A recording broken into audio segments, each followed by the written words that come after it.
থেকে অন্নপূর্ণা ভান্ডার, যেমন প্রতিশ্রুতি তেমন কাজ। 1 জুন থেকে অন্নপূর্ণা ভান্ডার মহিলাদের মাসিক 3000 টাকা।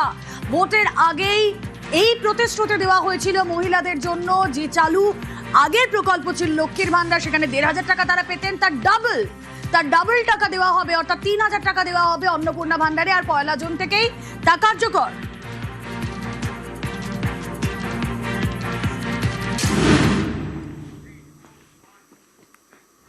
সরাসরি চলে যাব, অভিজিৎ চন্দ্র প্রতিনিধি রয়েছেন আমাদের সঙ্গে। অভিজিৎ, এই যে মাসিক 3000 টাকা 1 জুন থেকে ঢুকতে শুরু করবে, একদম স্পেসিফিক যে বিষয়টা খুব সাধারণ মানুষের মধ্যে এখন ঘোরাফেরা করছে, যে এতদিন যারা 1500 টাকা পেতেন, 1500 প্লাস এই 3000 টাকা কি তারা পাবেন?